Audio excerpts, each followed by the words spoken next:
Maintenant, je veux commencer l'émission en vous parlant du marché automobile. La semaine passée, à l'émission, Antoine Joubert du Guide de l'Auto est venu nous parler de sa nouvelle voiture, une Fiat 500 électrique à 125 $ par mois. Et après son entrevue, les concessionnaires ont été dévalisés. Avec un tel prix, l'inventaire s'est écoulé en une seule journée ou presque. Et ça m'a amené à me poser une question toute simple, mais très d'actualité. Quel est le véhicule le moins cher en ce moment au Québec? Un véhicule neuf. Et c'était d'ailleurs le sujet de ma chronique ce matin dans le Journal de Montréal et dans le Journal de Québec. Dans quelques secondes, je vais vous présenter mon reportage justement sur la meilleure aubaine et sur l'état du marché automobile en général. Mais d'abord, je vais vous donner des chiffres. Des chiffres qui montrent à quel point les prix sont rendus fous. Mon premier chiffre, c'est 50 000 $. C'est le prix moyen d'un véhicule neuf au Canada. Deuxième chiffre, 1 000 $ et plus. C'est la mensualité que payent plus du tiers des automobilistes au Canada, 1 000 $. Et dans certaines régions, le paiement d'auto commence drôlement à ressembler à une hypothèque. Je vous donne l'exemple de Saguenay. L'hypothèque moyenne là-bas tourne autour de 886 $ par mois et le paiement auto, 547 $ en moyenne. Hein, c'est pour dire une voiture qui coûte presque comme un toit.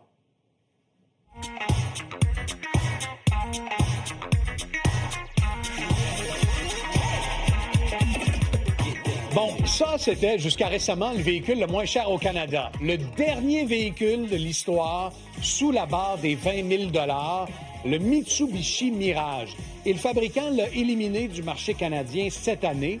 C'est donc impossible en ce moment de se procurer un véhicule sous la barre des 20 000 $. Ça n'existe tout simplement plus.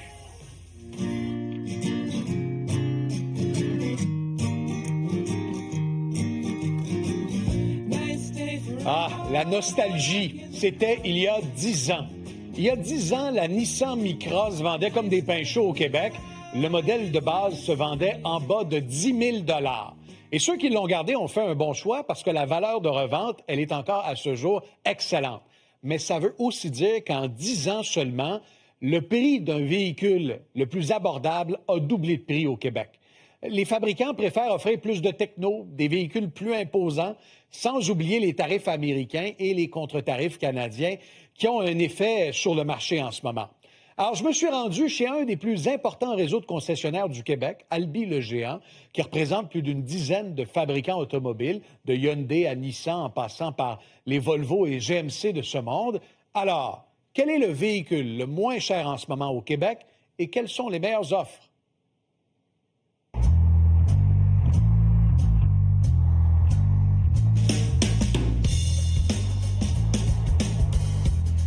Denis Leclerc, PDG d'Albi le Géant, merci de nous accueillir dans un de vos 14 concessionnaires. Soyez les bienvenus.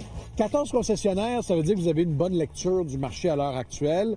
Avec l'économie, l'incertitude, est-ce qu'il y a une guerre de prix que se livrent les fabricants? Je dirais pas qu'il y a nécessairement une guerre, mais on comprend que tout le monde essaie de s'ajuster et garder le part de marché. Donc, chaque manufacturier va faire une offre qui sort de l'ordinaire en ce moment. Et le mandat que je vous ai donné, c'est de nous trouver le véhicule le plus abordable au Québec.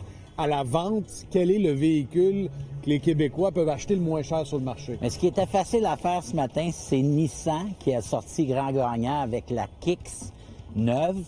Il y a un véhicule qui se détaille autour de 25 500 $, qui ont encore une fois réduit à 22 774. On ajoute à ça les taxes et c'est tout. Donc, ça, c'est un petit VUS et c'est le véhicule le plus abordable au Québec. Un des rares qu'on trouve sous la barre des 25 000.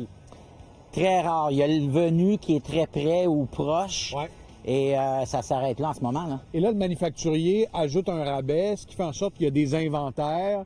Mais pour un véhicule à ce prix-là, l'inventaire va s'écouler au cours des prochaines semaines. La réalité, je comprends pas encore pourquoi on a réduit le prix de ce véhicule-là, parce qu'à 25 000 $, c'est le véhicule le plus abordable déjà.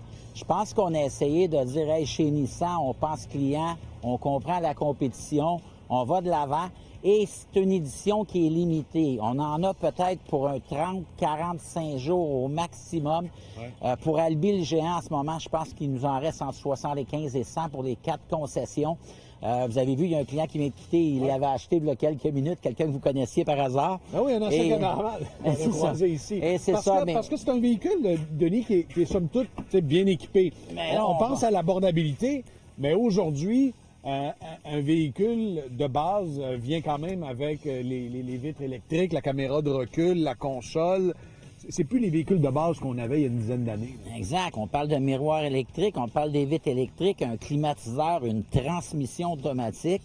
Anciennement, j'appelais ça, mais on avait des vitres à poignée. Là. Ah oui. On avait des vitres à crinque. Là. C'est dans ce véhicule-là. Tout est là. Puis encore pour le prix, pour les gens... Un premier véhicule, un véhicule de retraité, il est un peu surélevé. Donc, tu sais, pour quelqu'un qui a, par exemple, un certain âge, exact. Ça peut être attrayant. Mais c'est surtout pour la neige. Ouais. C'est un petit peu plus haut, donc si c'est un petit amas de neige, ça rentre, ça sort mieux dans deux véhicules. À Montréal, j'imagine, c'est le véhicule parfait. Là. À l'heure actuelle, à quel point les prix dictent le comportement du consommateur?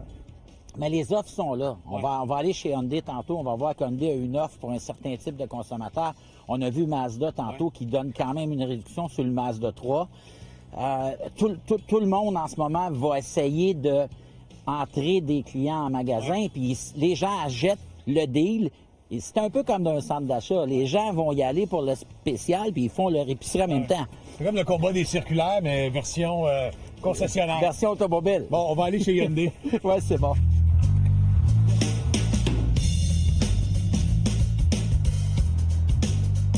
Denis, il y a aussi l'impact de la décision du fédéral de ramener la subvention pour les véhicules électriques, puis ça se ressent déjà sur le prix de ce qui est offert dans les concessionnaires. Comme j'expliquais tantôt, chacun de nos manufacturiers va trouver une manière de récupérer ou aller chercher des nouvelles parts de marché. Ouais. Donc, dans le cas d'Hyundai, ce qu'ils ont fait, ils ont réduit le prix du véhicule pour être certain d'être capable de laisser le consommateur profiter du 5 000 du fédéral parce que le plafond est à 50 000 Fait qu'un véhicule qui était, mettons, à 58 000 va probablement peut-être passer sous la barre des 50 000. C'est le cas de la Ioniq 6. Quand on regarde la réduction totale de prix, c'est 19 000 par rapport à il y a quelques semaines. Exact. Il y a quelques semaines, c'était 2 000. Il y avait seulement le 2 000 du Québec. Ouais. Hyundai a ajouté une partie combinée à la subvention du fédéral. Donc, ça, en ce moment, c'est chez Hyundai, c'est un des deux deals pour nos consommateurs. Oui, fait qu'on est devant un des rabais en ce moment disponibles, 19 000. Et avez-vous l'impression que ces rabais-là, à la fois du manufacturier puis le retour de la subvention fédérale, ça va vraiment restimuler le segment des véhicules électriques? Ce qu'on comprend, c'est qu'en janvier, les véhicules électriques et hybrides combinés totalisaient 5 à 6 des ventes. Comparativement, on signait l'année dernière, dans le rush, on signait du 30 Ah ouais. Effectivement, je pense qu'on va peut-être passer de 5 à 6, peut-être à 12 à 15 mais je serais surpris qu'on tombe en haut de ça. Donc, avec les rabais, on risque de doubler le volume de vente dans l'électrique, mais peut-être pas aller au-delà de ça. Mais de doubler ce qui était déjà réduit. Oui, exact. Puis, si on passe à un autre type de rabais qu'on voit dans les concessionnaires, on est dans un Hyundai, mais ça existe dans pratiquement toutes les marques, c'est les rabais de loyauté. On est propriétaire de Hyundai, on rachète du Hyundai, on est propriétaire de Toyota, on rachète un Toyota. Là, ici, on a une offre à 2 de rabais fidélité, ça fait une grosse différence. Mais effectivement, si on regarde ce que le manufacturier veut atteindre, c'est essayer de garder son client. Ouais. Donc, on appelle ça le fidéliser ou lui donner un rabais de loyauté. Normalement, les rabais vont se situer entre 0,5 et 1 Dans le cas du Tucson avec Hyundai, ils l'ont majoré à 2 ce qui peut représenter 1 on parle entre 20 et 25 de réduction par mois. Si on parle de 2 on va parler de 45 à 50. 45 à 50 d'économie sur Par un mois. VUS comme celui-ci avec le rabais loyauté. Donc, on ne doit pas le sous-estimer, ce rabais-là, quand on magasine. De plus, d'un client qui aurait une équité négative sur son échange, qui va être financé à même le 2 on pourrait grimper à 75. Ce VUS-là, Denis, c'est la vache à lait de Hyundai. C'est un des véhicules les plus vendus de la marque. En ce moment, et à cause du 2 Oui. On dirait que pour une famille sur le marché à l'heure actuelle, ça fait partie des VUS les plus abordables?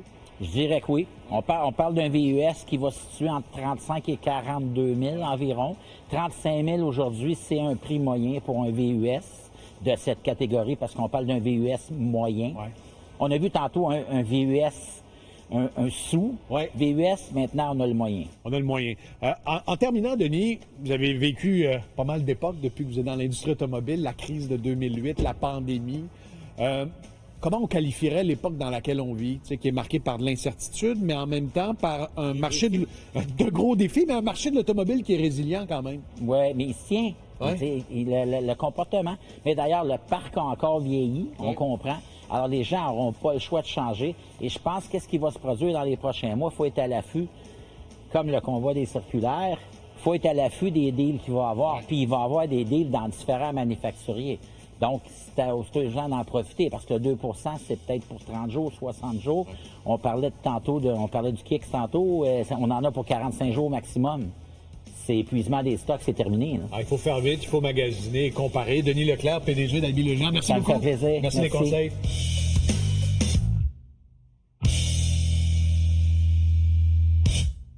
Bon magasinage.